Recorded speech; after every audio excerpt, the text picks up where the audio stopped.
नमस्कार, आप देख रहे हैं फाइनल कट। मैं हूं आपके साथ आशा सरमाल। चलिए शुरुआत करते हैं जम्मू कश्मीर से जुड़ी खबरों की। केंद्रीय राज्य मंत्री उधमपुर कठुआ लोकसभा क्षेत्र के सांसद डॉक्टर जितेंद्र सिंह ने आज उधमपुर में आयोजित एक बैठक के दौरान जिले के विकास के लिए उठाए जा रहे कदमों की समीक्षा की। बैठक में जिला प्रशासन के अधिकारियों के अलावा उधमपुर की तीनों विधानसभाओं के विधायक भी मौजूद थे। डॉक्टर जितेंद्र सिंह ने यहां विकास कार्यों की समीक्षा करने के साथ साथ लोगों की जरूरतों का भी जायजा लिया और कुछ महीनों के बाद शुरू होने जा रही श्री अमरनाथ जी की यात्रा को लेकर भी पुलिस प्रशासन को जरूरी दिशा निर्देश जारी कर दिए।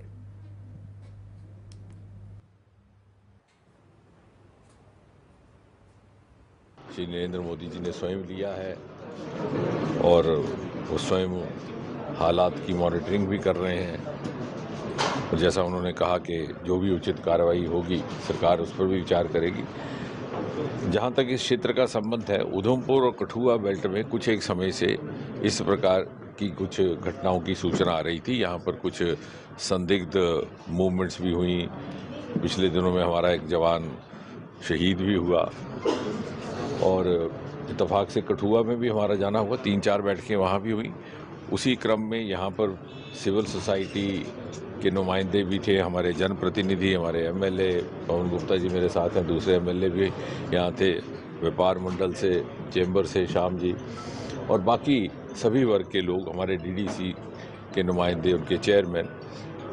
तो हमारा प्रशासन के साथ बैठना हुआ, सिक्योरिटी अधिकारियों के साथ हुआ और इससे हट करके एक अलग, जो कि बहुत सार्वजनिक बैठक नहीं थी, सिक्योरिटी ऑफिसर्स के साथ कुछ एक नए इनिशिएटिव्स और नए विकल्पों पर विचार हुआ है, जो सार्वजनिक तौर पर जिनकी व्याख्या तो नहीं की जा सकती, लेकिन मैं ये आपके माध्यम से इस सारे क्षेत्र की जनता को यहाँ के प्रतिनिधि होने के नाते पूरे विश्वास के साथ आश्वस्त करना चाहता हूँ कि आने वाले दिनों में अगर कोई कहीं ना कहीं किसी को लगा कि कहीं कोई कमी रह गई है तो उसकी भी पूर्ति होगी। और एक बहुत सुखद बात यह है कि यहाँ हमें आम जनता का पूरी तरह से सहयोग है और सिविल सोसाइटी भी पूरी तरह से सहयोग कर रही है। कुछ एक काम जो हमारे रुके पड़े थे यातायात को लेकर के, सड़कों को लेकर के या टनल्स या पुलों को लेकर के, उनमें भी थोड़ी सी गति लाई जाएगी क्योंकि सुरक्षा दृष्टि से भी उनका महत्व रहता है। कुछ एक हमारे और भी प्रोजेक्ट्स रुके हुए थे। इसी प्रकार यहाँ पर भर्ती का क्रम भी शुरू हो चुका है और उधमपुर खड़े हैं तो ये सुखद समाचार ये भी है कि यहाँ पर हवाई अड्डे को फंक्शनल करने के लिए भी कार्रवाई प्रारंभ कर दी गई है। उसको कोशिश होगी कि जल्द से जल्द हो जाए। अमरनाथ यात्रा आने वाली है, उसको लेकर के भी हम सब सचेत रहें, इसका भी आह्वान किया गया। और कुल मिलाकर के मुझे लग रहा है कि मोदी जी के होते हुए हमें किसी तरह की चिंता या पैनिक की आवश्यकता नहीं है। ये इलाका हमेशा राष्ट्रवाद के लिए इसका उदाहरण दिया जाता है और पूरा सहयोग प्रशासन और समाज के बीच रहते हुए तो हाल ही में यूपीएससी की परीक्षा का पड़ाव पार करने वाले जम्मू कश्मीर प्रशासनिक सेवाओं के अधिकारी यहां यासिर मंजूर का आज सुरनकोट के झंडा वाली गली इलाके में जोरदार स्वागत किया गया। यासिर मंजूर झंडा वाली गली के सैरी ख्वाजा गांव के रहने वाले हैं, जो मौजूदा समय में तहसीलदार पद पर तैनात हैं। यूपीएससी की परीक्षा में उन्होंने 768वें रैंक पर, आप देखिए किस तरह से अपनी जो उन्होंने ये हासिल किया है रैंक, और आज सैकड़ों लोगों ने यासिर मंजूर का स्वागत करते हुए उनके उज्जवल भविष्य की कामना की।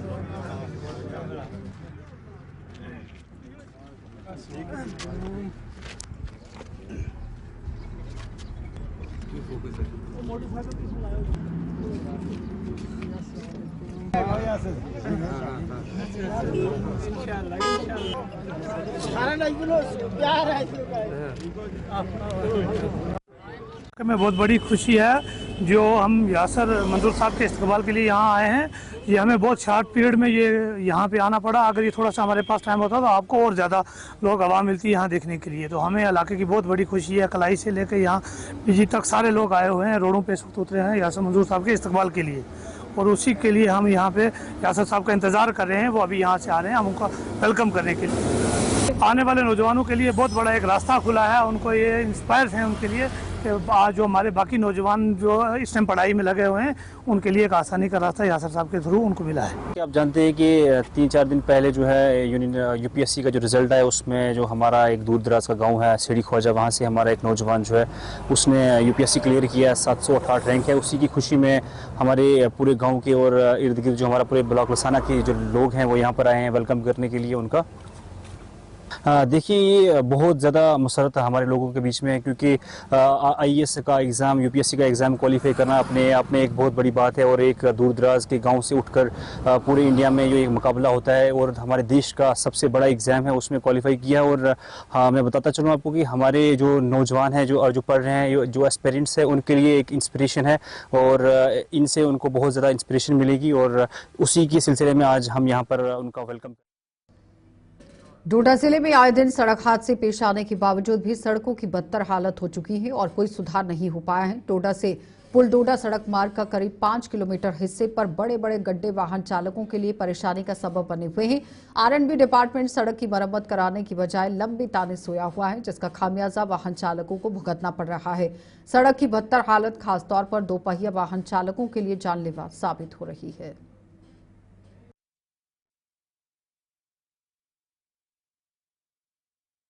रोड तो लाइफलाइन होती है एक टाउन की, एक कस्बे की, लेकिन इस रोड की खस्ता हालत 2-3 साल से ऐसी है।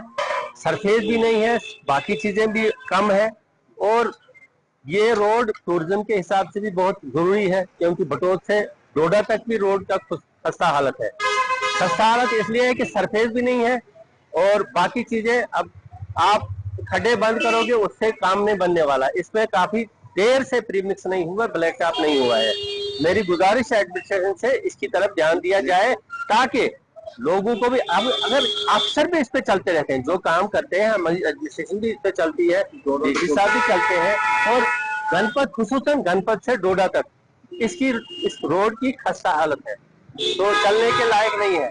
चले तो चले कैसे आदमी। और दूसरा ये मैं बताऊं आपको कि अगर टनल हमारा बन गया, उस नेपली रोड का क्या हुआ? अगर करोड़ों रुपए उस पे खर्च हुआ, अरबों रुपया खर्च हुआ, उस नेपली रोड का क्या हुआ? टनल बन के तैयार है, अब हमारी रोड नहीं है। रोड की अलाइनमेंट ऐसी है जो कभी कामयाब हो नहीं सकती है। मतलब पैसा हमारा ही है, टैक्स पेयर का पैसा है, इस पे लगा है, करोड़ों रुपया लगा है, पर कोई इसकी तरफ संज्ञान नहीं लेता है कि ये रोड कब तैयार होगी, क्या होगा। टनल तो तैयार है, आगे रोड नहीं है, कहाँ जाएगी रोड। मैं गुजारिश करता हूँ एडमिनिस्ट्रेशन से और मुतलका अफसरान से इन चीजों की तरफ ध्यान दे, क्योंकि उन चीजों की तरफ ध्यान देना हमारे लिए मुफीद इसलिए है कि टूरिज्म भी इस पर मुनसर है। उस पे भी बुरा हाल है, आने वाले पडोडे और से, मतलब इस पे तो वाइडनिंग की थी आपने, मतलब एडमिनिस्ट्रेशन ने वाइडनिंग के नाम पर बहुत कुछ हुआ, अब हम उसमें नहीं जाने वाले हैं, लेकिन इसकी भी बुरा हाल है, क्योंकि इस पे टूरिज्म भी है, हमारे लोग भी चलते हैं, हजारों लोग, हजारों गाड़ियां दिन को भी चलती हैं, भद्रवा से, किश्तवाड़ से यहाँ जाती है।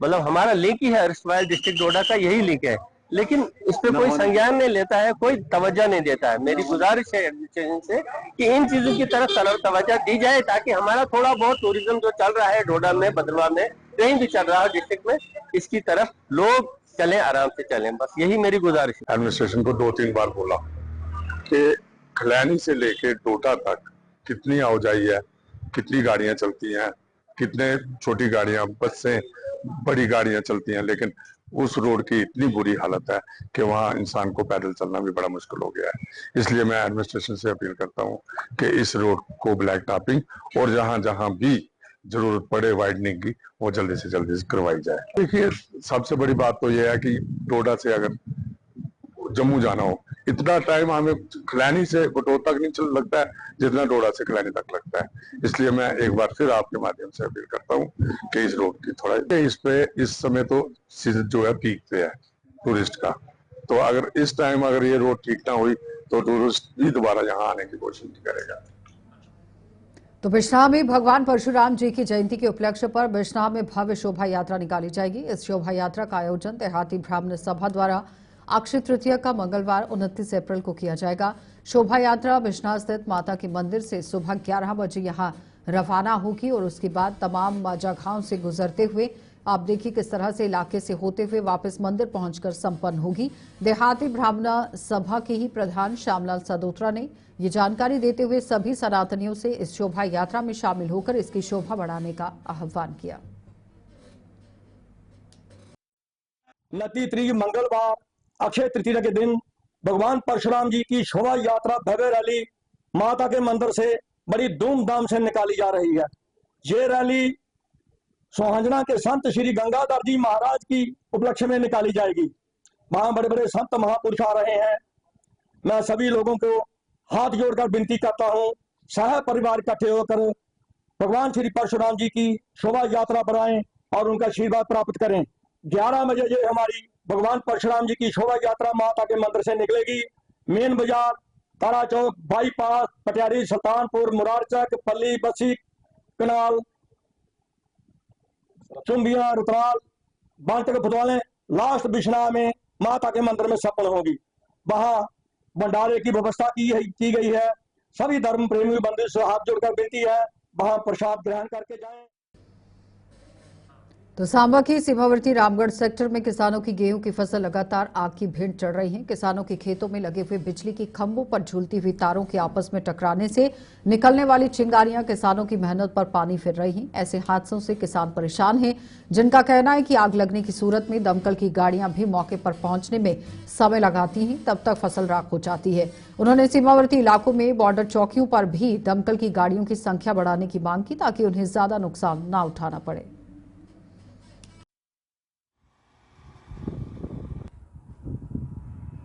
जी कारण अग लगन का जो बिजली दी तारा लमकियां ने, तो जदों बिजली आती है तूफान चलता उहदे नाल तारा टकरा के आपस विचों ते फिर अग का शोला जो पैदा हो के नीचे चमकदा, फिर गेहूं नूं पकड़ जाता।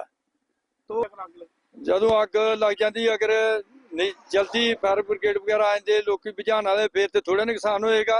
अगर हवा कम है, हवा ज्यादा तो फिर तो कंट्रोल होंदा नहीं है, फिर तो फायर ब्रिगेड ही आग बुझाएगी। अग फायर ब्रिगेड तो तकरीबन आधा घंटा एक तकरीबन 1 घंटा लग ही जाता। अगर पहले खबर मिले तां ही आएंगे, लेट पहुंचती है क्यों आंदिया भी टाइम लगता है इधर। इस करके साडी ये रिक्वेस्ट है भी नजदीकी जो बार्डर चौंकियां ने इत्थे गड्डी की संख्या फायर ब्रिगेड की बढ़ाई जाए, तो ताकि लोगों को सुविधा मिल सके।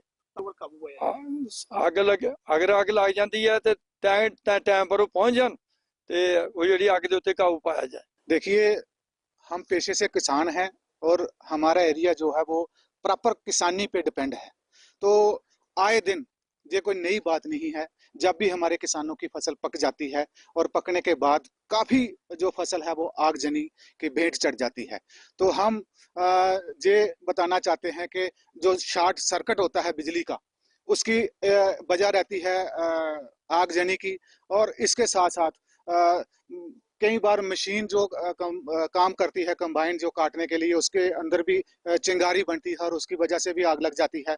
तो हम ये कहना चाहते हैं कि जो फायर ब्रिगेड की जो गाड़ियां हैं वो बॉर्डर एरिया में खास तौर पे उनकी जो तादाद है वो बढ़ाई जाए, ताकि किसान जो है अपनी फसल जो 6 महीने में वो एक आस लेकर बैठा होता है कि मेरे घर में फसल आएगी, मैं अपने परिवार का पालन पोषण करूंगा, तो वो टाइम से और सुरक्षित अपने घर में ला सके। बिल्कुल, जो फायर ब्रिगेड की गाड़ियां हैं उनकी तादाद तब तक बढ़ाई जाए जब तक हमारे किसान। ब्रेक के बाद एक बार फिर आपका स्वागत है। जीएमसी अस्पताल में मरीजों को अब सैंपल ट्यूब हर वार्ड में भी मिल पाएगी। विभिन्न रंगों की ये सैंपल ट्यूब्स पहले इमरजेंसी काउंटर पर ही मिलती थी, लेकिन अब इन्हें हर वार्ड में मुहैया करवाया जा रहा है। जीएमसी के सुपरिटेंडेंट डॉक्टर नरेंद्र सिंह ने बताया कि ये सुविधा मिलने से अब मरीजों के तीमारदारों को इमरजेंसी काउंटर पर नहीं जाना पड़ेगा। जो 5-6 किस्म की डिफरेंट कलर्ड ट्यूब्स होती हैं, इनको हमने इनकी रेडियल इनको मतलब इजीली अवेलेबल करवा दिया पूरे अस्पताल में। क्या वो सेंटर कलेक्शन सेंटर्स हों, क्या वो वार्ड्स की नर्सिंग स्टेशन हो, हर जगह पे उनकी अवेलेबिलिटी है। और साइमल्टेनियसली किस yellow, red, black, blue, purple जो अमूमन हम लोग यूज़ कर सकें, तो रेड येलो में क्या सैंपल कलेक्ट करना है, ब्लैक में क्या सैंपल कलेक्ट करना है, या ब्लू और पर्पल में कौन सा सैंपल कलेक्ट करना है, इसकी ट्रेनिंग्स भी हमारे लेबोरेटरी टेक्नीशियंस ने हमारी स्टाफ नर्सिस को दी हुई हैं, सो दैट सैंपल जो कलेक्शन है वो बेड साइड पे ही हो जाए और डिफरेंट टेस्ट जो है जो भी करना है, चाहे वो पैथोलॉजी में होना है, चाहे वो बायोकेमिस्ट्री में होना है, चाहे वो माइक्रोबायोलॉजी में होना है, उसका उसी तरीके से डिस्ट्रीब्यूशन हो जाए। एक ही प्रिक में पेशेंट का बार बार मल्टी प्रिक जो है वो बंद करने। तो उसके लिए ये जो है भी ये मल्टी कलर्ड जो मैं आपको वैक्यूटेनर्स या ट्यूब्स की बात कर रहा हूँ, ये हमने रेडिली अवेलेबल करा दिए हैं हर नर्सिंग स्टेशन पे। Even the department of laboratory, जो 3 डिपार्टमेंट है हमारे वहाँ पर, along with collection centres. Department होते हैं sir microbiology, biochemistry and pathology. सबसे ज़्यादा टेस्ट बायोकेमिस्ट्री के होते हैं, उसके बाद पैथोलॉजी, फिर माइक्रोबायोलॉजी। बट हर टेस्ट का अपना एक महत्व और इम्पोर्टेंस है, और सीजनल भी वेरिएशंस हैं, चाहे वो HIV का हो, चाहे वो किसी वायरल डिजीज़ का हो, चाहे वो किसी अपने ओजोन डिजीज़ का हो। तो रैपिड टेस्ट का भी आजकल ज़माना है, वो आपने देखा है कोविड के टाइम पे भी हमारे रैपिड टेस्ट होते थे, सो दैट द डिजीज़ की जो फैलाव है या उसका जो कम्युनिकेशन है उसको हम तोड़ सकें। डोगरा ब्राह्मण प्रतिनिधि सभा ने आज पहलगाम आतंकी हमले में जाने गंवाने वाले लोगों को श्रद्धांजलि दी। सभा द्वारा आयोजित एक कार्यक्रम में सभा के सदस्यों के अलावा अन्य लोगों ने भी मृतकों को याद कर उन्हें अपने श्रद्धा सुमन अर्पित किए। सभा ने इस हमले को अंजाम देने वाले आतंकियों को जल्द से जल्द मार गिराने की जरूरत पर बल दिया।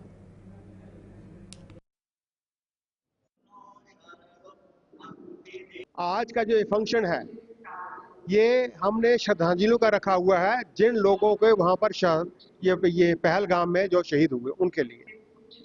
बड़े अफसोस के साथ कहना पड़ता है कि जब इस देश के लोग बार बार शहादत पाते हैं, बार बार मारे जाते हैं, किस लिए? जब तक वो उठते नहीं है। एक ही बात है कि जब तक उठ गए एक बार, तो ये जो क्राइम करने वाले लोग हैं, ये मिलिटेंट लोग हैं, इनकी गर्दनें उड़ जाएंगी। और आज का जो कार्यक्रम है उनके लिए श्रद्धांजलि को रखा गया है कि श्रद्धांजलि, सही श्रद्धांजलि तभी होगी जब हमें न्यूज मिलेगी कि वो सब मारे गए, वो सब खत्म हो गए, दबाए गए या जलाए गए, तब हमें शांति मिलेगी। ये हमारा एक मेन एम है आज के लिए। एक नैरेटिव है कि हिंदू बहुत कमजोर है। मैं ये नहीं छुपा करूंगा धर्म पूछा, ये पूछा, मारने वाले जिस धर्म के भी हैं, मैं ये नहीं कहता। मैं कहता हूँ हमें जब तक ये मैसेज नहीं देंगे हम कमजोर नहीं हैं, हम भी मार सकते हैं और मार कर दिखा सकते हैं। लेकिन किनको? जो जालिम है, किसी धर्म के विरोध में नहीं, जो हम पर बार बार अटैक करता है, लैंग्वेज बेस हो, धर्म बेस हो या स्थान बेस हो, तो उसका जवाब देने से लिए कहते हैं ना, वो थप्पड़ का जवाब मुक्के से नहीं देंगे तब तक जो है कोई ये चीज थमने वाली नहीं। और मैं उधमपुर में आज भगवान परशुराम जी की जयंती के उपलक्ष्य पर भव्य शोभा यात्रा निकाली गई। इस शोभा यात्रा का आयोजन परशुराम युवा दल द्वारा किया गया था, जिसमें सैकड़ों की संख्या में सनातनियों ने भाग लेकर धर्म के प्रति अपनी आस्था जताई।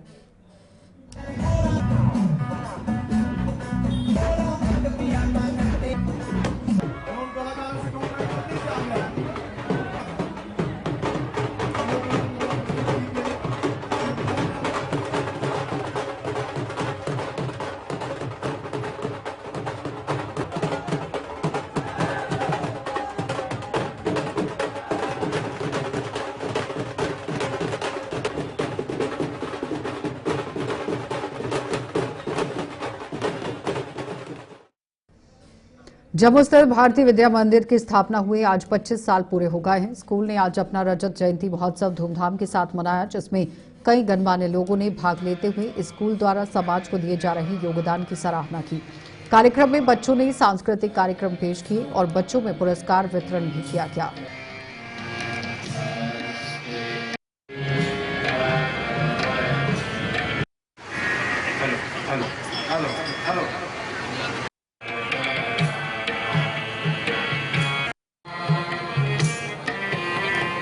गाड़ियों की पार्किंग बना दी, बहुत बढ़िया, बहुत अच्छा।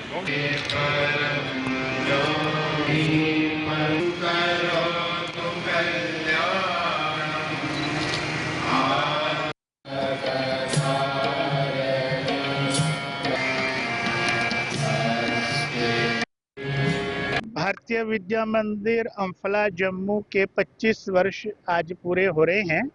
इस अवसर पर इनको बहुत बहुत बधाई देते हैं। ये अम्फला विद्यालय विद्या भारती से जुड़ा हुआ है। विद्या भारती भारत के अंदर 13,000 से अधिक विद्यालय चलाता है, जो विश्व का सबसे बड़ा गैर सरकारी संगठन है, जिसमें 40 लाख से अधिक छात्र पढ़ते हैं, 1.5 लाख से अधिक अध्यापक इनको पढ़ाते हैं। अपना जम्मू कश्मीर में ये जो अम्फला विद्यालय है, ये 12वीं कक्षा तक CBSE का विद्यालय है। यहाँ पर पढ़ाई का स्तर बहुत अच्छा है। पढ़ाई के साथ साथ यहाँ पे संस्कार पक्ष भी बहुत अच्छा दिया जाता है। यहाँ के छात्र पूरे देश में इस विद्यालय का नाम रोशन कर रहे हैं। अभी मंगलौर में मंगला यूनिवर्सिटी में यहाँ की 2 लड़कियाँ नर्सिंग का कोर्स करने गई थी और उन दोनों ने कर्नाटक प्रांत के अंदर फर्स्ट स्थान प्राप्त किया है। अभी 2 वर्ष पूर्व ही इस विद्यालय के पढ़े हुए छात्रों ने, तब ये विद्यालय 10वीं तक था, परंतु यहाँ के 10वीं तक पढ़े छात्रों ने 12वीं कक्षा में पूरे जम्मू कश्मीर के अंदर साइंस में, आर्ट्स में और कॉमर्स में फर्स्ट स्थान प्राप्त किया था। तो फाइनल कट में इतना ही, इजाजत दीजिए, नमस्कार।